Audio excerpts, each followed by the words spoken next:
okay? In the sense that a couple studies that I've seen over the years say that about 25% of records in a production database will contain some sort of error. What are the testing implications of that? This error could be something as simple as somebody's name is spelled wrong, or it can be something more sophisticated that affects the relational integrity of two related records in different databases. And again, I'm using the word record here loosely because if we're talking about big data, a lot of times it's not an SQL database, so record means something different than it would in a SQL database. So how to test in these situations? Can we use generated data? Is that realistic? How do we deal with the testing implications? There's going to be a lot of interesting work done here over the next 10, 15 years. Okay, open source tools. One of the great things about Agile has been that there are all these open source testing tools that come about. Some of them quite good and in broad use. Okay? So, tools to help us improve the quality of the code and to improve the quality of the software by testing in a customer-facing fashion. This is undeniably good stuff, an advantage and an opportunity for us as testers. But, here comes the challenge. How many people have extensive test automation experience? You familiar with the 10,000 hour rule? 10,000 hour rule says that to master any sort of intellectually complex task requires 10,000 hours of experience. Okay, this was popularized by Malcolm Gladwell in his book Outliers, but I do not believe that he actually came up with that. I think that was done in some other research that he just cited. Okay? 10,000 hours, 5 years. 5 years of full-time work. Okay? Test automation is an intellectually challenging activity. We all agree on that? Yeah? So, if you want to be a test automation expert, that's what we're talking about. We're talking about 5 years of doing it. Okay? And there's functional test automation, there's performance and reliability test automation, there's other kinds of tooling, and those are not all the same. So really, if you want to call yourself an overall test automation expert, this is something you could spend 10 years on and still have plenty to learn. Okay? Now, there are a lot of people out there doing automation that have a lot less than 5 years of experience. And this is why people like me, consultants that go from one organization to another, hear so many stories about failed automation efforts. Okay? It's a major contributor. I hear of people doing things, it's like, oh, we've known for years not to do that, but if you haven't done it long enough, you haven't run into it. Okay? So, major opportunity for those of you who are technically inclined, to specialize in this and become really, really good at it. You differentiate yourself from the mass of people who are trying to do automation by having that expertise, right? But you've got to be technically inclined. And as Agile continues to grow, really being technically inclined becomes more and more important. You'll be expected to be able to have conversations with programmers about their code, about the quality of their code, about their unit testing. You'll be expected to be able to help them create unit tests. Agile teams, in my experience working with clients that are doing it, very much are meritocracies. What I mean by that is rather than authority being purely a hierarchical thing where people look up the org chart and go, oh, that's an important person. Authority is earned through merit, through perceived merit based on your colleagues, right? So you are as technically adept and have a strong technical ability in terms of things like continuous integration and test automation and those sort of things, you will have the respect of your programmer colleagues in an Agile environment. But if they start talking about code and you say, I don't know, I don't understand that, I don't know what you're talking about, that will degrade your standing. Okay? So again, it's a challenge and an opportunity for us. Okay, so some of you know that I've had a little bit of fleeting experience and done a little bit of work with tester certification. just a bit, the past president of the ISTQB and the ASTQB. So I guess it was natural that I say something about this. So tester certification is something that's been around since the 1980s. QAI brought that out. And all respect to their program, it apparently was not quite as open and accessible and broad-based as it needed to be, because when the ISTQB program came along in late 90s, early 2000s, it very rapidly overtook QAI in terms of the number of certificates. Now, I'm not saying if you have a QAI certificate, oh, that's no good, you should go get an ISTQB one. Many of the ideas are very similar across the certifications, which would make sense, because the whole idea of the certification would be, regardless of who's creating it, to try to standardize on some industry best practices, things that are known to work well. And so I think the ISTQB program has done a very good job of promoting that across the world, and the proof is in the numbers. There are 300,000 certified testers around the world now through the ISTQB program. Now, important thing to think about here, to keep in mind, is that while oftentimes people associate training and certification together, actually the certification, it should be independent of the training, and in the case of the ISTQB program, it indeed is. The certification is really just about having an exam that establishes a certain level of knowledge, right? What does a person know at a certain level? And the ISTQB program has been structured to have a career path so that it's entry level, advanced level, and expert level, which I think is something that's proving very useful, very practical, and driving a conversation about, how do we build on our best work? How do we not reinvent concepts over and over again, but rather just build on the things that we know work and get better at them?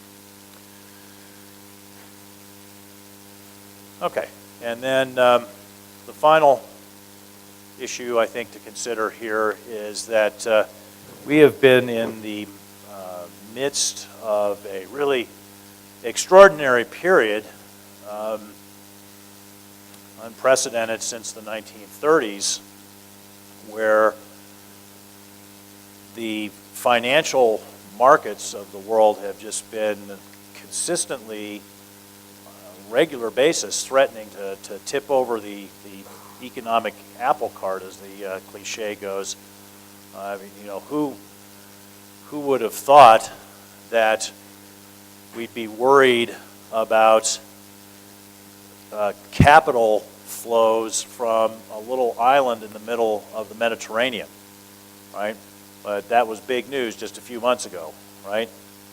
Or Greece is going to collapse the euro, which is going to take down the world economy again.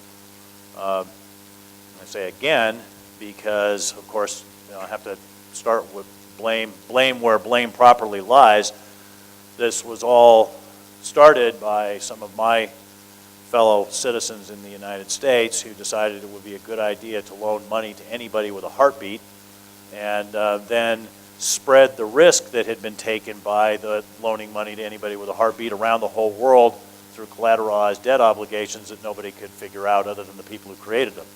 People who bought them didn't know what they were buying, and when everything blew up, that was the first domino to fall, and it's been going ever since. It's amazing how long this thing has gone, and it's just, no sign of really completely ending.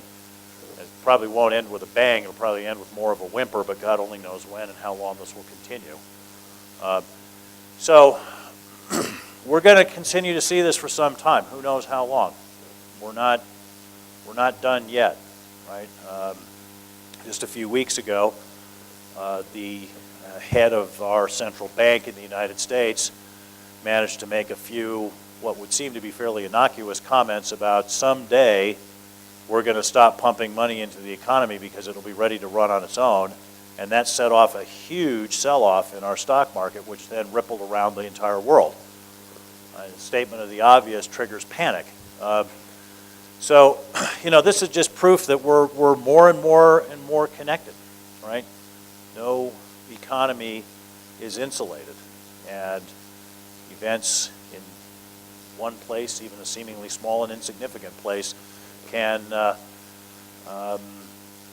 have some significant consequences for the economy. Now, there's always been this issue of worldwide connectedness and strange and seemingly pointless events sparking enormous consequences for the world. Back in it was 1913, a previously unknown archduke and his wife were taking a road trip through Sarajevo and got shot in the head by an anarchist, which set off World War I. So that's always been a potential to happen with respect to war, but now we see this more and more with economies being tied together, and that the slightest things can have interesting and not necessarily pleasant impacts. So we're going to be globalized. That's just, we are going to be globalized. We are going to be tied together. And we're going to see, I believe, situations where it's not just about smart people, okay? And it's not just about skills, so that's part of it. It's also about things like infrastructure. It's also about things like legal frameworks. It's also about things like stable financial institutions and so forth.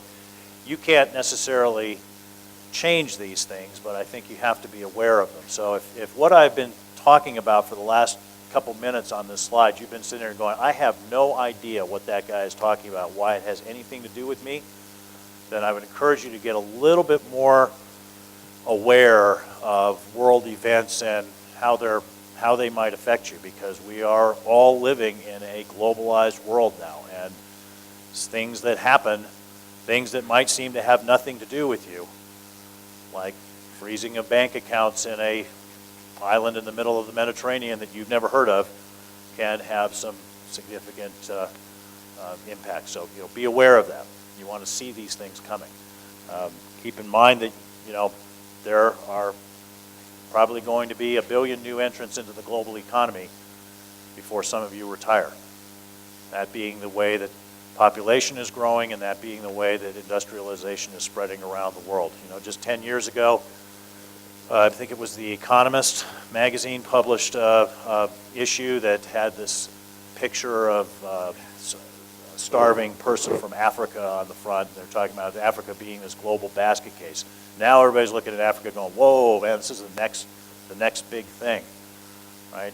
There's a lot of people there, a lot of smart people there, and that's the kind of market that we're in. So how do you differentiate yourself, right? Smart people are a commodity. There's lots of them, right?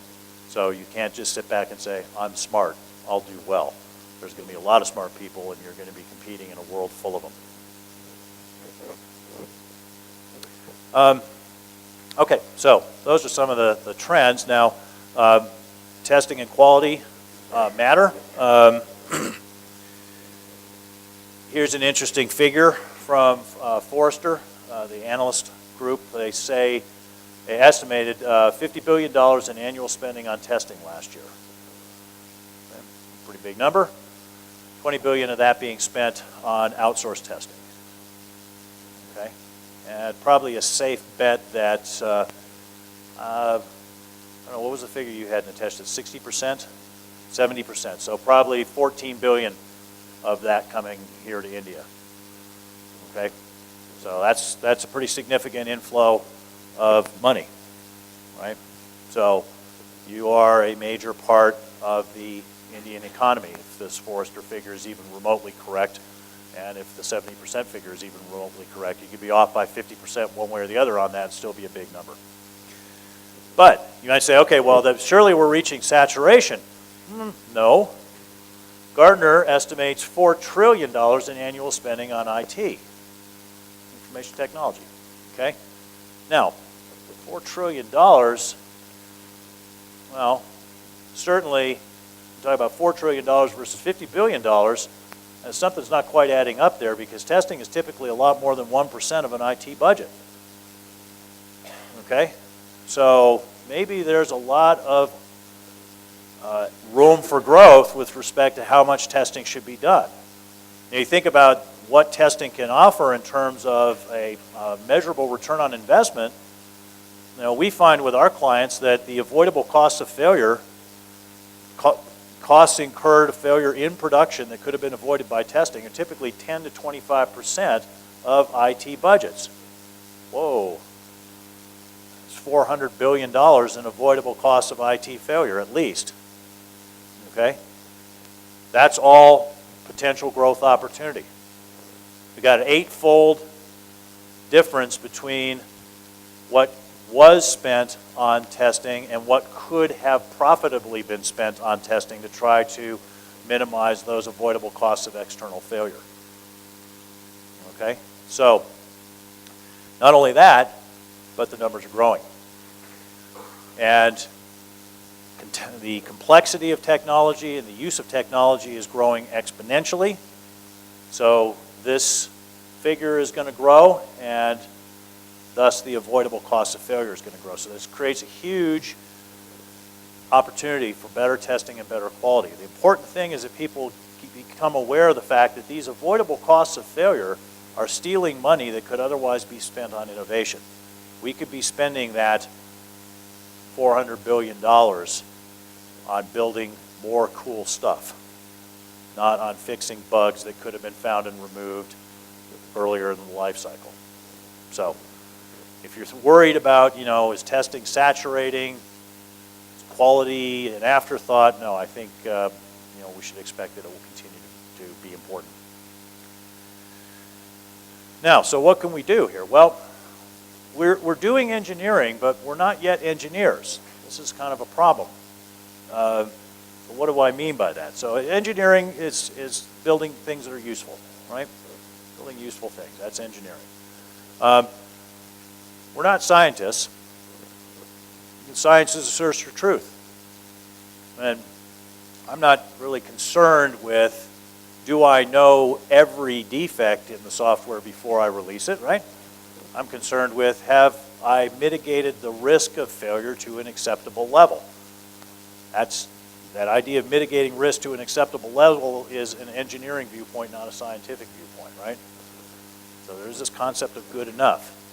So we're definitely in an engineering endeavor here, but we're not working like engineers yet. We're not quite there. We call ourselves software engineers, and it's great as an aspirational title. I'm glad that that's the common title. I would be disappointed if all of a sudden I woke up and found out that we changed our names overnight to be software craftsmen, but that's kind of what we're doing right now. We're working more like craftsmen than like engineers. So what do we need? We need to get the mathematics in place, right? If you build a bridge, you have mathematics in place that can allow you to predict whether that bridge will fall, okay? We can't do that with software quite yet. We're getting there. We're getting towards having performance not quite there. So we're not quite